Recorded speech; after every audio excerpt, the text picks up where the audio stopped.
Olá, sejam bem-vindos a mais um episódio do podcast do Reumatais. Meu nome é Ricardo Amaro. Meu nome é Alexandre Matos. Meu nome é Júlia e hoje nós temos a honra de receber a nossa nova colaboradora, a Stephanie, que é médica reumatologista pela Santa Casa de São Paulo e atualmente pós-graduanda pela Unifesp em vasculites. E é um prazer recebê-la hoje no nosso podcast, Stephanie. Obrigada, é um prazer estar aqui. Muito obrigada pelo convite. Que legal, gente. Olha, hoje o assunto é um assunto quente. A gente vai falar um pouquinho sobre as diferenças entre a arterite de Takayasu e a arterite de células gigantes. São vasculites de grandes vasos que têm aí um desafio muito importante do ponto de vista de diagnóstico, em que a gente vai discutir um pouco no episódio inteiro sobre diagnóstico diferencial, vasculites que podem confundir, né, com essas duas doenças e outros diagnósticos que a gente precisa ficar atento. Vamos discutir um pouquinho sobre exames diagnósticos como VHS, PCR nessas doenças, falar um pouquinho sobre os exames de imagem, se a gente vai pedir tomografia, ressonância, PET-CT, ultrassom, e aí a gente também vai focar nas diferenças entre as duas doenças, principalmente do ponto de vista de sintomas. Então a gente vai começar um pouquinho falando sobre as doenças, começar sobre sintomas, né, o que vocês costumam ver na prática, o que a gente tem aí de mais importante para chamar a atenção já do quadro clínico, Steph? Acho que o sintoma mais frequente que a gente tem e o mais difícil da gente começar a pensar mesmo em vasculite é sintoma constitucional, que é uma coisa que marcam todas as vasculites, não só grandes vasos, mas principalmente Takayasu e principalmente arterite de células gigantes. Acho que é o que mais marca. Lógico, quando a gente lembra de arterite de células gigantes, a gente lembra automaticamente em cefaleia temporal, até pelo nome mais antigo de arterite temporal, que também faz a gente lembrar desse diagnóstico. Mas nem sempre a gente vai ter. E é muito difícil na prática clínica, porque como você falou, muito prevalente, muitas vezes pacientes mais idosos, então um sintoma facilmente confundido com outras condições, que se a gente não valorizar na prática, não tiver uma atenção maior para outras nuances clínicas, a gente pode realmente já ter um enviés no nosso diagnóstico, né? Com relação aos sintomas constitucionais, são sintomas clássicos que a gente sempre lembra, mas eles nem sempre estão presentes, né, na verdade, né? Dependendo da doença, ele pode estar não ser tão frequente, na verdade. Isso que é importante. São sintomas que muitas vezes chamam a atenção da gente até para um quadro de neoplasia, né, que vai confundir muito. Febre, perda de peso, aquela coisa da fadiga, dificuldade de fazer as atividades habituais, então são sintomas muito inespecíficos. E aí quando a gente pensa em faixa etária, tem alguma faixa etária que a gente já consegue diferenciar as doenças para as pessoas já pensarem aí numa maneira de ir criando uma caixinha para o diagnóstico? Tem. O clássico, quando a gente pensa em arterite de células gigantes, é idoso. Quanto maior a idade, tanto que os critérios classificatórios pontuam muito com a partir dos 50 anos, mas quanto maior a idade, 60, 70, 80, maior a prevalência. Então, é um paciente mais idoso, geralmente é muito mais frequente, Europa, norte europeu. Então, começa a fechar mais essa imagem do idoso. E aí, pensando, sintoma constitucional, cefaleia nova, a gente vai pensar quadro de neoplasia, um quadro infeccioso. Tanto que quando a gente aprende na clínica, cefaleia nova idoso, sinal de alarme, tomografia, e você começa a pensar em todos os diagnósticos diferenciais. A arterite de células gigantes é um deles e nem sempre é uma coisa que a gente lembra. Reumato, a gente tem esse viés, né? Mas... Exatamente. E olha que coisa interessante. Quando a gente fala no paciente mais idoso, ele é cheio de comorbidades. E aí uma das grandes dificuldades nossas no diagnóstico diferencial já é a teromatose, que é uma doença que pode ser tão importante e inflamatória como as outras doenças. E o Takayasu, nesse aspecto, já tem um lado positivo. Se o paciente jovem começa a doença, ele geralmente não tem outras comorbidades. Então, você acaba tendo as manifestações mais isoladas, mais fácil da gente ver só. O ruim é quando a gente pega um paciente com arterite de células gigantes cheio de comorbidades. O que é de cada doença, né? Acho que é um paciente mais difícil de avaliar.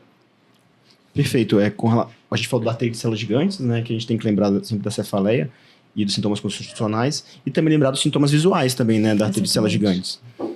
Que eu acho que é uma das coisas que mais traz morbidade para a doença, né? Quando a gente pensa em arterite de células gigantes e a gente lembra dos sintomas, vem aquela urgência, né? Meu paciente vai perder a visão, né? O que eu preciso fazer para diagnosticar nesse aspecto? Tem alguma dica em relação aos sintomas? O que a gente precisa valorizar dessa perda visual? O que a gente precisa correr contra o relógio? O principal é a amarose fugaz. O paciente fala, perdi a visão e depois eu recuperei. Esse é o mais específico que eu vou pensar para um acometimento mesmo oftalmológico da arterite de células gigantes. E é aí que eu vou correr. Tanto em questão de tratamento, quanto fazer um diagnóstico mais precoce. E é o que chama atenção, porque realmente é o que traz mais mortalidade para os nossos pacientes, principalmente morbidade nesse caso. Muito bom. E com relação aos sintomas visuais, a gente falou de amorose fugaz, mas também lembrar diplopia, pode dar diplopia, turvação visual, alguns pacientes podem ter quadro de alucinação por inflamação da via óptica. Então, só para a gente lembrar de tudo isso que são sintomas premonitórios. Eles nem sempre vão estar presentes nos pacientes que vão evoluir com amorose fugaz, mas já um sinal de alerta para a gente ficar esperto, né? Esses pacientes que têm sintomas premonitórios, 50% evoluem com amorose fugaz. Então, é outro ponto para a gente ficar esperto. E, só para lembrar, qual que é o maior fator de risco para o paciente evoluir com amorose fugaz em um olho? É o paciente que com amorose definitiva em um olho, é o paciente que já teve um acometimento prévio, né?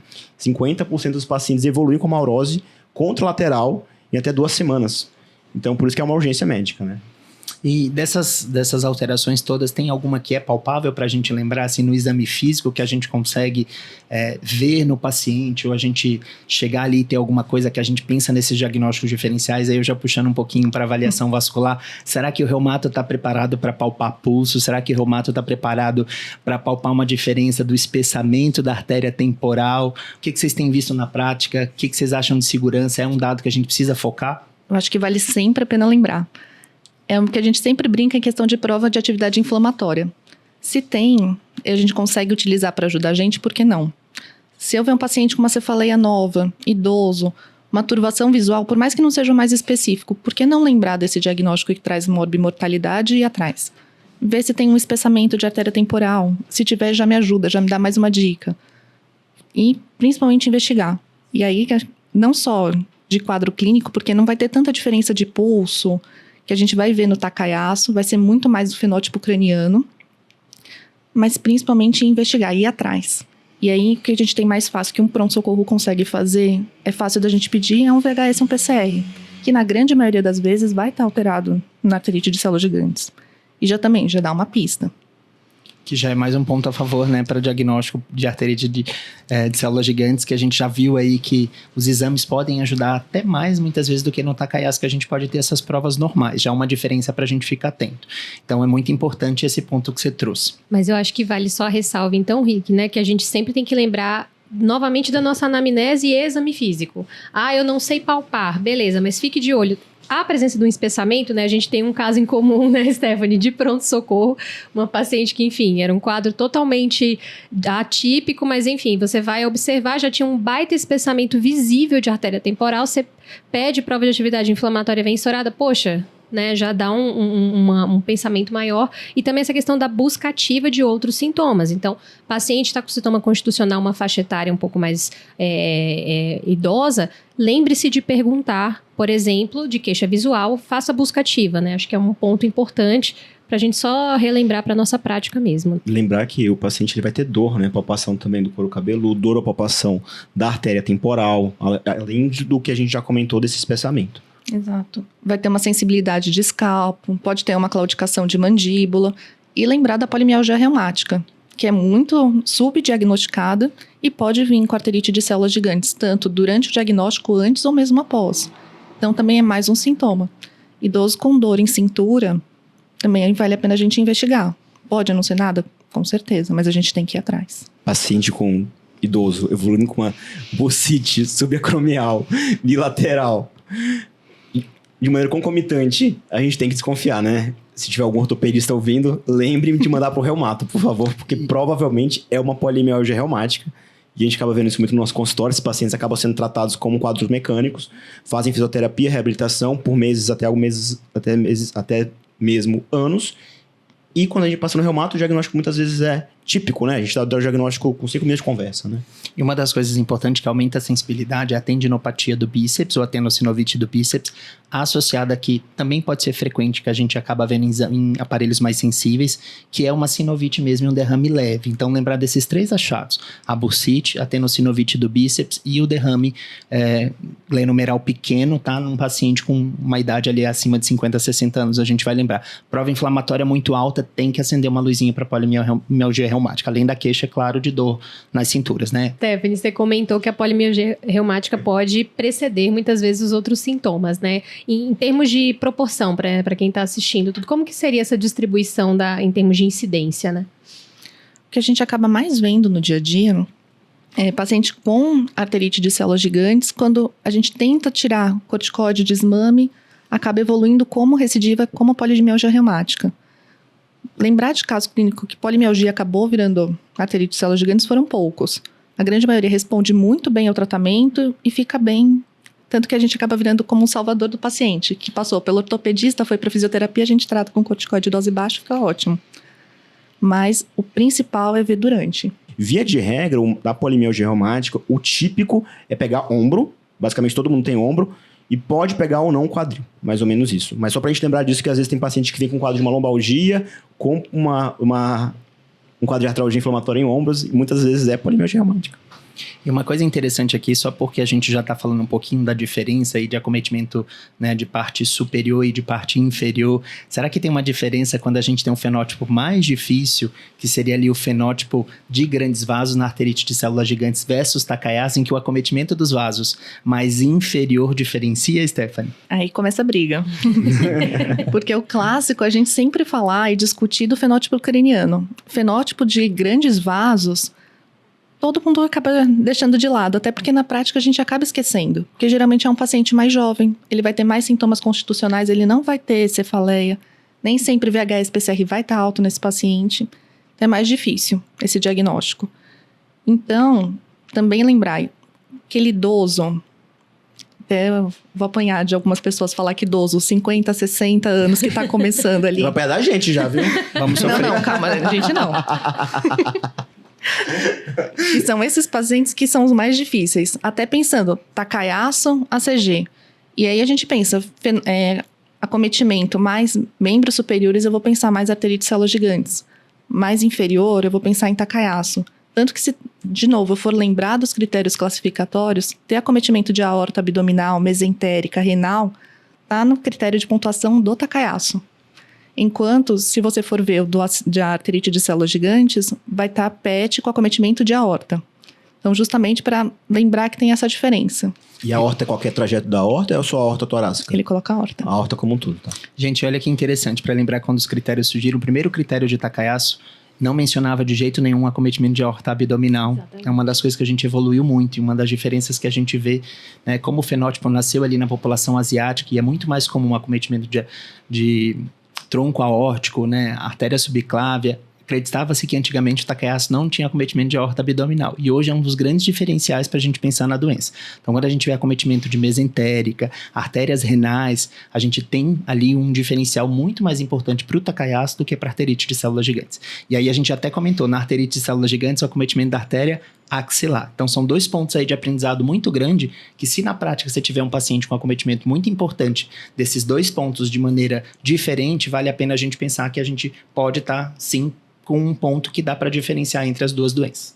E eu acho uma coisa que é bem importante a gente falar assim, por que a gente tá discutindo isso, né? Se teoricamente o paciente com Takayasu é aquele paciente jovem, o paciente com arterite de células gigantes é o paciente mais idoso. Porque existe uma linha tênue naqueles pacientes de 40 até os 60 anos, que alguns pacientes podem ter uma arterite de células gigantes de início mais precoce, nos seus 45, 50, e aqueles pacientes que podem ter um Takayasu de início um pouco mais tardio, ali por volta dos seus 50, 55 anos. Então, por isso que é importante a gente ter na cabeça essa predileção topográfica de cada uma para a gente conseguir tentar entender qual é o fenótipo clínico desse paciente para otimizar o tratamento. Mas além dessa manifestação, teria alguma outra coisa que a gente deveria ficar atento, Stephanie, para tentar fazer essa diferenciação nesses órfãos de critérios?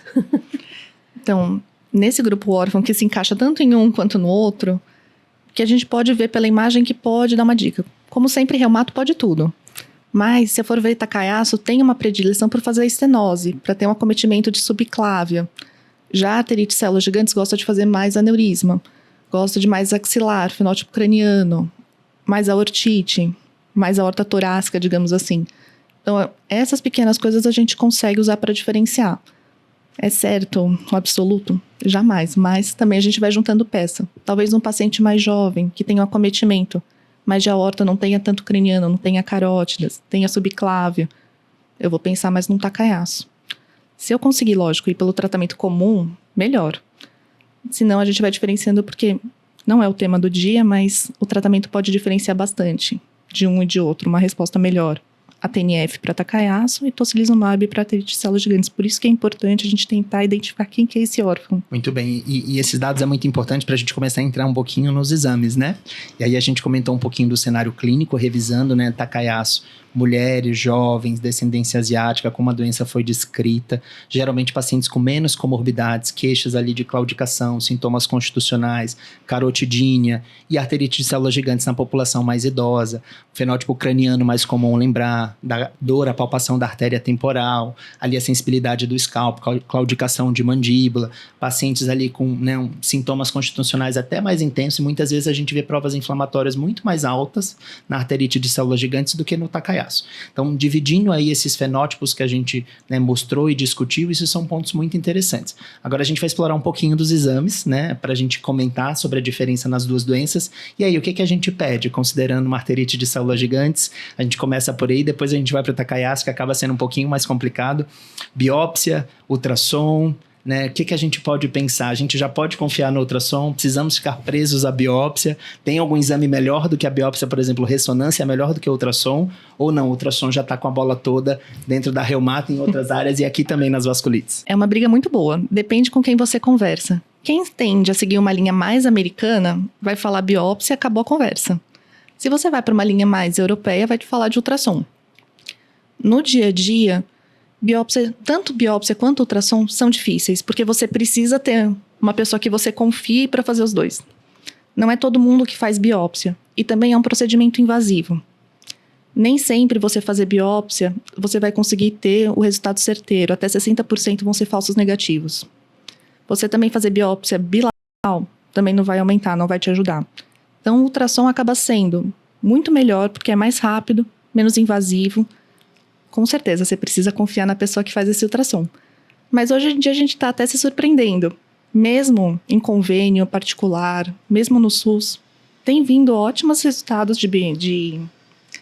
tem vindo ótimos resultados de ultrassom, que dá para confiar, a gente até se surpreende. Mais tarde a gente até conversa que tem grandes surpresas. E em relação ao ultrassom, o que eu acho que a gente tem que aprender e tem que lembrar de pedir é não focar só na artéria temporal. Vamos fazer carótida vertebral e principalmente axilar. Até porque, como a gente já falou, é morbimortalidade na arterite de células gigantes. Se eu tenho um paciente que tem sintoma visual, eu não vou perder tempo esperando esse exame para começar a tratar. Então, eu já diminuo a sensibilidade do ultrassom da artéria temporal, mas axilar, o achado vai perdurar por mais tempo. Então, vai aumentar também a minha sensibilidade a esse exame, a esse diagnóstico. Isso é um dado muito interessante que você comentou, né, em relação à biópsia, né? O acometimento da artéria, ele não é um acometimento contínuo. Então, muitas vezes você pode ter um acometimento espaçado e você dá o azar de biopsiar uma área normal. Por isso, essa questão da sensibilidade. E aí, a gente até tem trabalho mostrando o ultrassom para biopsiar aquela área talvez mais espessada, mas mesmo com o ultrassom não aumenta a sensibilidade. Ou seja, mesmo a gente indicando a biópsia como um ótimo exame, a gente ainda tem grande chance de um falso negativo. E o que é mais importante é o que você comentou, não deixar de tratar aquele paciente suspeito. A biópsia de artéria temporal, teoricamente, é um exame eletivo, tá? Pelo rol da ANS, então você pede ele, o paciente pode demorar 30 a 60 dias para fazer o exame, porque o paciente tem que ser internado para fazer, ele é considerado um exame eletivo, mesmo você solicitando com urgência, isso dependendo da realidade que você está no cenário, você demora muito para fazer um exame, e claro que isso varia, eu já vivi realidades que eu conseguia pedir uma biópsia de artéria temporal, o paciente fazendo no dia seguinte, e já vivi outra realidade que demorou 90 dias para fazer uma biópsia. Então isso muda muito de realidade para realidade. Então esse é outro ponto importante. E com relação aos causas de falsos negativos, além dos skip lesions, né, que elas não são salteadas, às vezes o paciente ele tem acometimento só da vasa vasorum, então isso não consegue ser visualizado na biópsia. E alguns pacientes não pegam artéria temporal, são pacientes que têm aquele fenótipo de grandes vasos, então a biópsia vem normal realmente. E com relação ao ultrassom, os achados, eles também vão ser negativados se o paciente estiver usando muito tempo de corticoide, né? Então, eu sempre pedir com urgência e a gente consegue fazer na prática, né? E aí realmente, eu acho que o ultrassom veio muito para agregar pra gente, né? Com relação ao ultrassom, outro ponto que depois a gente vai até fazer um post nisso, vai colocar na nossa newsletter, alguns colegas ultrassonografistas não colocam que tem um sinal de halo típico. E ele só coloca a medida da espessura médio intimal. E aí você precisa saber o que é a espessura média intimal normal e o que é alterada para aterosclerose e o que é alterada para arterite de células gigantes. Então é importante a gente ter uma sacolinha salva em algum lugar no computador para quando ver esse laudo não adequado, você ter sacola para você conseguir saber se valoriza ou não valoriza os achados. E aí, quando a gente tem uns achados mais específicos, né? Deixa a Stephanie comentar, é mais fácil. E quando a gente não tem, o que a gente precisa ficar atento? Ou o que a gente, né, pode confiar ou tentar repetir? Nesse caso, a gente pede bilateral, pede só do lado que o paciente tem sintomas. Em relação à ultrassom, a biópsia, a gente já viu que bilateral não é o correto, a gente pede mesmo unilateral, e a tentativa, né, de ser guiado não mostrou que melhora a sensibilidade, mas e no ultrassom? A gente pede unilateral, só onde tem queixa, se for unilateral, pede bilateral, como que a gente faz? Então, do ultrassom na arterite de células gigantes, o mais frequente que a gente aprende é procurar sinal do halo, mas nem sempre o nosso colega ultrassonografista vai nos ajudar e deixar tão claro, tão escancarado. Então, o que a gente tem que procurar? Vai ser um espessamento concêntrico da parede do vaso. Até é importante a gente pontuar que vai pegar o vaso como um todo, não vai ser irregular. Quando você fala um espessamento irregular, eu vou ter que lembrar mais de aterosclerose, que eu vou ver mais nesses pacientes idosos. Então é mais um ponto para a gente diferenciar.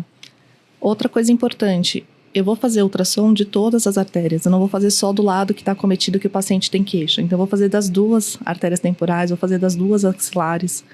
E quanto tempo, que também é uma dúvida. Tenho esse paciente grave, comecei a tratar. Vale a pena ainda pedir ultrassom? Vale. Na artéria temporal, eu tenho até 3 semanas de inscrição de achados, ainda mesmo com corticoterapia. E na axilar, eu tenho mais tempo. Tem a descrição de até 4 anos, mas é muito tempo. Então, cabe essa crítica. Mas o que vale para a gente aprender e usar na prática clínica? Eu não preciso sair correndo desesperado, fazer ultrassom, atrasar o tratamento por conta disso.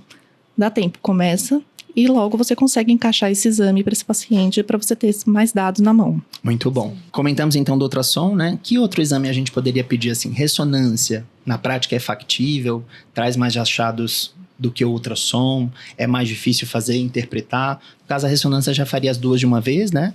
Não pega axilar, a gente teria que complementar, talvez encareça muito aí nessa questão que a gente fala de custo, mas vale a pena, é mais sensível ou não? Vale a pena. Vale a pena você complementar pensando no fenótipo de grandes vasos. E lembrar que não existe só o fenótipo craniano e grandes vasos. Pode ter os dois, pode ser um mix desses pacientes.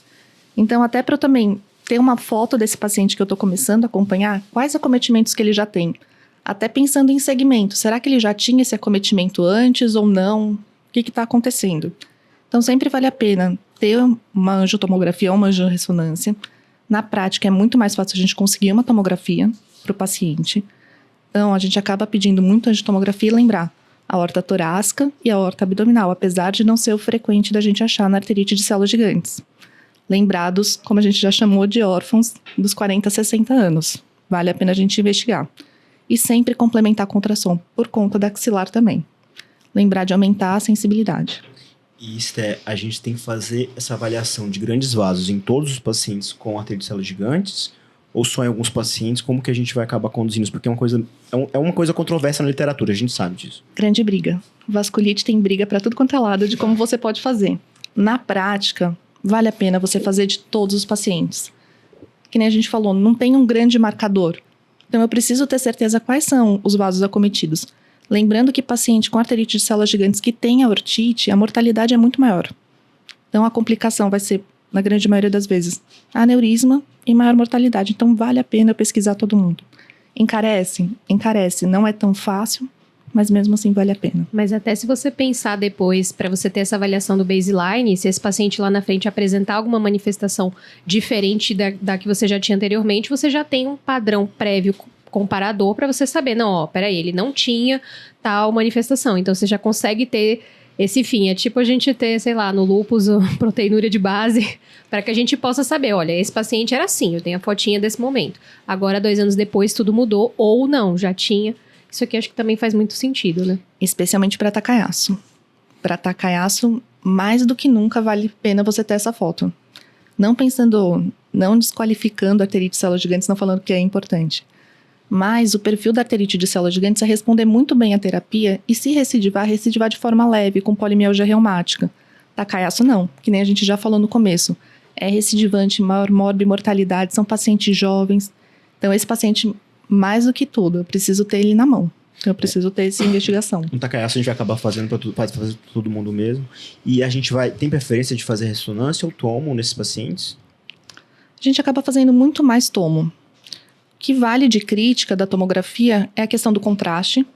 Então, paciente que tem acometimento de artéria renal, que às vezes já tem um clearance de creatinina alterado, lembrando, paciente idoso com outras comorbidades, talvez a ressonância fosse mais interessante. Mas no dia a dia a gente acaba usando muito mais a tomografia. É mais rápido, mais fácil, mais barato. E sem contar que outra coisa importante, o que eu comecei a utilizar, se eu usei angiotomografia, eu vou repetir angiotomografia para esse paciente. Senão eu vou perder, não tenho como comparar uma angiotomografia com uma angiorressonância.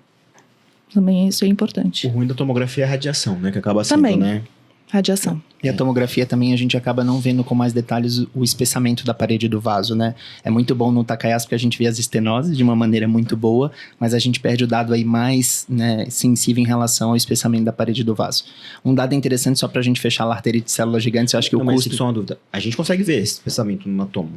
É que você perde sensibilidade, né? Mas só dá isso. pra ver, mas dá A pra ver, ressonância é mais sensível. Mais sensível, né? Mas Mas dá pra ver, né? na prática, você não perde, esse paciente não perde esse dado com angiotomo. Tá bom.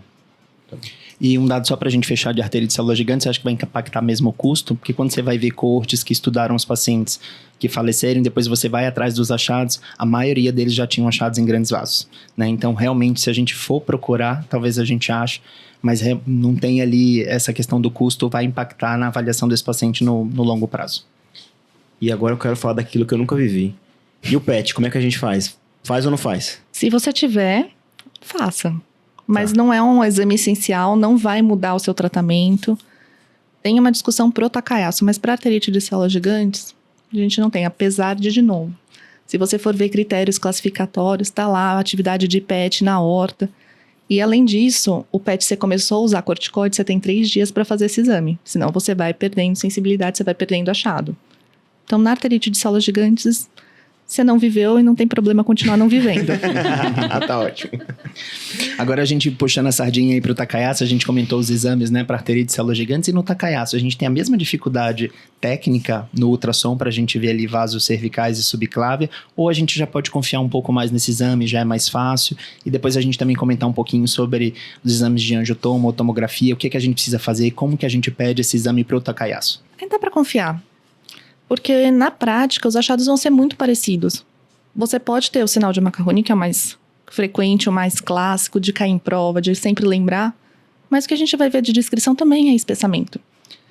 E aí, até pensando em Takayasu, o que se fala para o paciente que já tem o diagnóstico e você faz ultrassom, se você tem um espessamento de 2 milímetros, você vai considerar atividade nesse paciente. Então tem mais esse dado no Takayasu. A artéria axilar já não é tão importante. O mais importante seria avaliar subclávio. Aí sim, grandes vasos. Muito mais importante do que seria, teoricamente, na arterite de células gigantes. A gente subdiagnostica bastante esses pacientes. E em questão de angiotomografia no Takayasu, é fundamental você estudar muito bem os grandes vasos. Até de novo, que a gente falou, ter essa foto, ter esse perfil do baseline do paciente. Tem acometimento de subclávio, tem acometimento de artéria renal, até para você poder acompanhar esse paciente, o que ele tem hoje, como ele está respondendo ao tratamento, o que está acontecendo. Porque a gente até brinca, a arterite de células gigantes é barulhenta. Na maioria das vezes vai ter algum sintoma, vai ter um VHS, você vai ter mais coisa para lembrar que não tá 100%. Takayasu não. Takayasu, 40%, 50% das vezes, VHS-PCR vai estar baixo. Paciente, sintoma constitucional, mas você fala, será que não é outra coisa? Será que não tem uma fibromialgia? Será que não é uma sequela do acometimento vascular prévio? Ou será que está em atividade de novo? Então, aí a imagem acaba sendo muito mais importante nesses pacientes. E olha que dado interessante, né? A gente comentou de arterite de células gigantes, a gente fala do diagnóstico e fica mais preocupado com o diagnóstico, porque a doença tem uma taxa baixa de recidiva, mas eu acho que aqui a grande pergunta que eu fiquei enquanto a Stephanie falava é: e quando que eu vou repetir esse exame? Né? Já que os sintomas são muito silentes, eu não vou ter um VHS-PCR aumentando, o paciente pode recidivar sem fazer barulho. Quando é que eu vou repetir esses exames e a periodicidade, né, que seria mais adequada? No primeiro ano, no segundo ano muda? E uma outra coisa interessante, o ultrassom que a gente costuma pedir de artérias carótidas e subclávias, eu tendo a repetir o ultrassom também, e para a gente ter esse padrão de comparação, ou não, a gente faz o ultrassom e faz, por exemplo, uma angiotomografia pegando esses vasos e a gente fica com 2 exames, ou não precisa disso? A gente repete tudo. A gente não economiza. Lembrar de morte e mortalidade nessa hora. Então, sempre vale, vou repetir esse exame, eu vou repetir ultrassom, carótida, vertebral, axilar, no caso da arterite de células gigantes, se eu for repetir, e lembrar também da angiotomo. Quando que a gente vai repetir esse exame?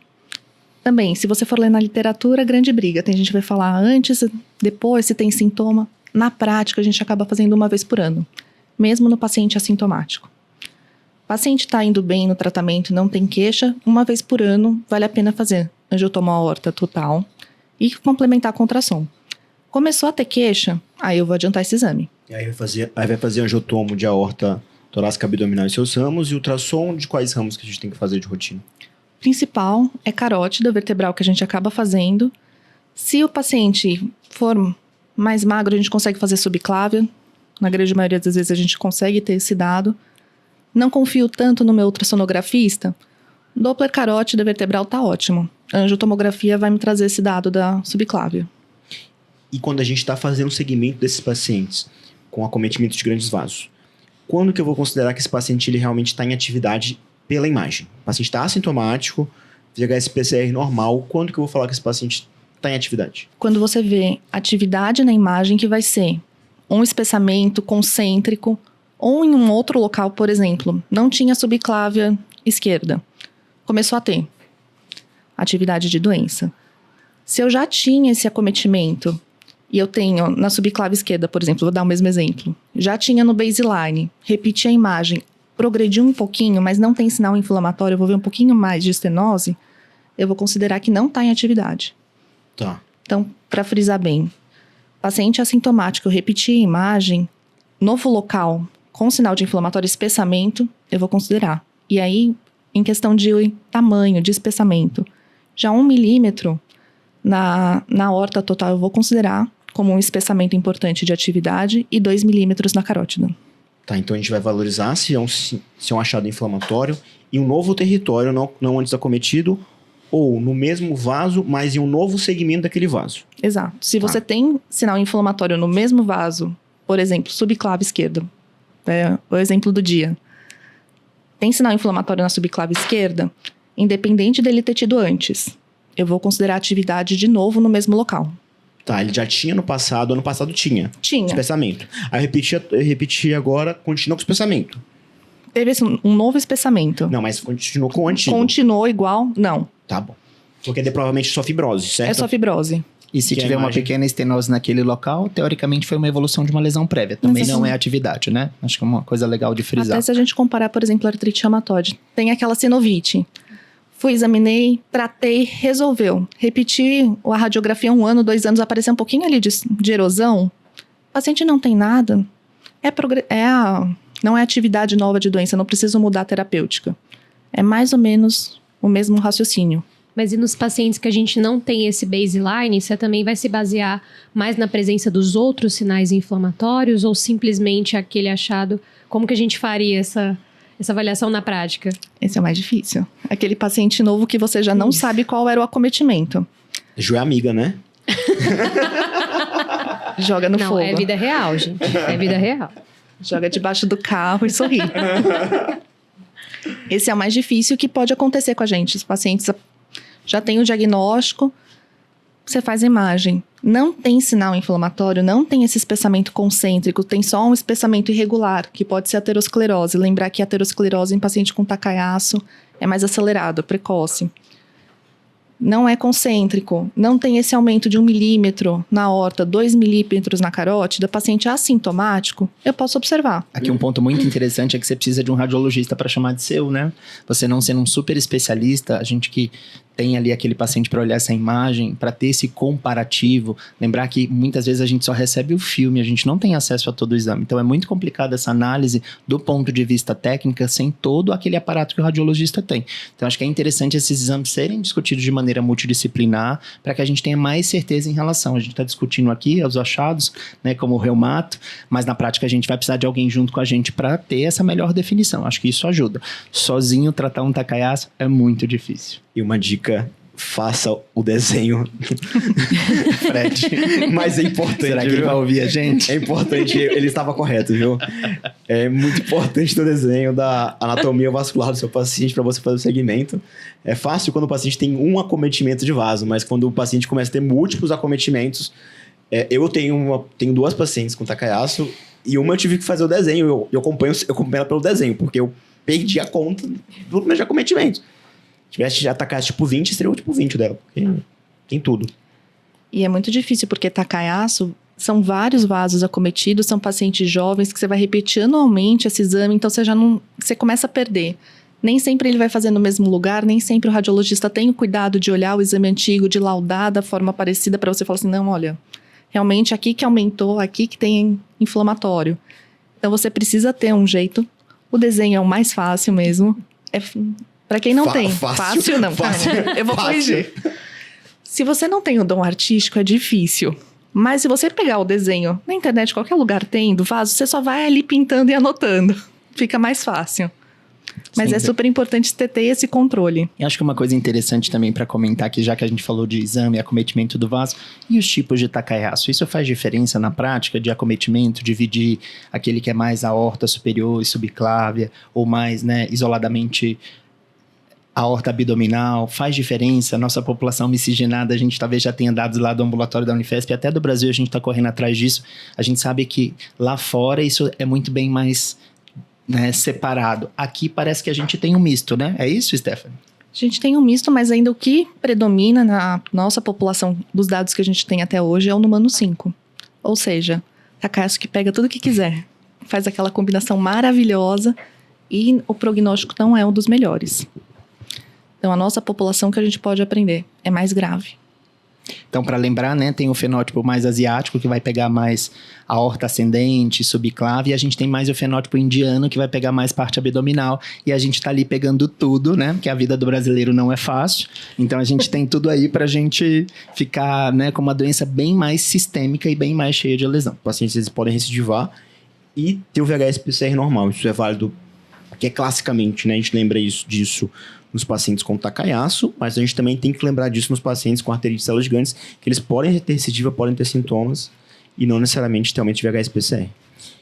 Sabe uma coisa acho que é interessante para também discutir, que é um tema raro, como que é a periodicidade de consulta desses pacientes? E aí a gente falando de PCR, VHS, como que a gente seguiria esses pacientes, né?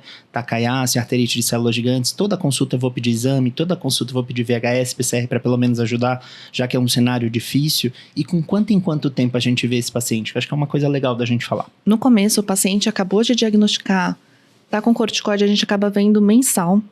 Nem sempre é possível a gente conseguir fazer mensal na nossa realidade, ainda mais pensando em SUS. Então, 45 dias até para a gente conseguir fazer um desmame, ver como que ele está evoluindo com o tratamento.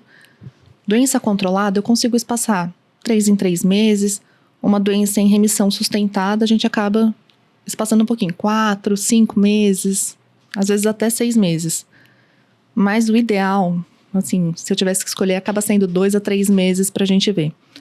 Em relação ao exame, vale a pena pedir VHS-PCR. Se a gente for ainda falar de custo, é um custo baixo. Se esse dado me ajuda, ótimo. Se não, eu também não vou estar desperdiçando tanto dinheiro, vamos dizer assim. Até pensando em quadro infeccioso, diagnósticos diferenciais. Porque também, VHS-PCR nem sempre vai estar alto. Mas eu tenho paciente que vai entrar em atividade, PCR e VHS vai subir. Então, esse paciente é ótimo, é bom a gente ter. Até a gente conhecer justamente o perfil do paciente, vale a pena pedir. Mas eu também não sou contra pedir em toda consulta. Se eu fosse falar de ultrassom toda consulta, eu já ia falar que não adianta, até que nem a gente já falou. os achados podem persistir. Isso é uma dúvida que eu ia até perguntar, como você falou. Naqueles pacientes com Takayasu está bem estabelecido, uso de exame de imagem para segmento, mas nos pacientes com arterite de células gigantes, que tem aquele fenótipo mais craniano, e muitas vezes o sintoma é inespecífico, né? O paciente tem cefaleia, né? Pode ter um pouco de fadiga, assim como no Takayasu. E se ele está usando corticoide, ou dependendo da terapia, está usando uma anti-interleucina 6, ele vai ter o VHS-PCR normal. Eu posso utilizar ultrassom de artérias temporais para monitorizar e para seguir a doença? Posso, não posso? Vamos ficar em cima do muro, como sempre na reumata. A gente faz o que dá. Exato. Se eu não tenho esses parâmetros, eu vou tentar me apegar principalmente pela clínica, que nem a gente já falou, arterite de células gigantes, principalmente fenótipo craniano, vai ser muito mais barulhento, digamos assim. Vai ter sintoma, vai ter queixa. E eu acho que a gente pode sentir de paciente com paciente. Pensando até um paciente que a gente teve quando a gente era residente. Paciente usando tocilizumab, PCR, VHS baixo, queixas inespecíficas. Vamos para a imagem. Tô com dúvida, vamos para a imagem e a gente compara. Ah, não, tá exatamente igual. Ou não, teve uma progressão, uma estenose, ou no caso da arterite de células gigantes, um aneurisma que já tinha um pouquinho mais discreto, aumentou um pouco, no mesmo local, talvez eu observe. Mas é isso, a gente vai fazendo o que dá e também sempre conhecendo seu paciente, para saber como que eu vou conseguir manejar ele melhor. E também cabe a crítica que muitas vezes, apesar de ser um exame simples, não necessariamente ele vai fazer no mesmo lugar. Então, você vai ter essa dificuldade de acesso, você vai estar comparando coisas que muitas vezes não são comparáveis. Então, realmente sentir, porque cabe isso também, né? Apesar de ser simples, não é objetivo como, por exemplo, parâmetros laboratoriais. Então, muito operador dependente. Ah, não consegui fazer meu convênio, não cobre mais. Você perdeu o parâmetro. Uhum. Então, Pra gente fechar essa coisa da recidiva, que a gente comentou sobre follow-up de exames, tem alguma coisa clínica que a gente pode orientar o paciente a voltar mais rápido na consulta nas duas doenças em termos de sintoma? Ou algo que vocês já viram no ambulatório que hoje vocês alertam, olha, se sentir esse sintoma, volta antes? Algo assim pra gente passar? Geralmente o que a gente acaba pontuando, não tanto só para grandes vasos, é fadiga. Sintoma constitucional geralmente é o primeiro que vai aparecer. Principalmente naquele paciente bem orientado, que entende a sua doença, que você fala, olha, eu tinha essa fadiga, comecei a tratar, tô me sentindo bem. Desandou, voltou a ter fadiga, bate aqui antes, vamos rever esse paciente primeiro, para saber o que melhor eu tomar de conduta. E nos pacientes com arterite de células gigantes? Tem uma coisa que a gente tem que orientar também? Sempre vale a pena orientar a parte da visão, a parte oftalmológica, apesar de não ser tão frequente você ter uma recidiva durante o tratamento, ser muito mais polimialgia reumática.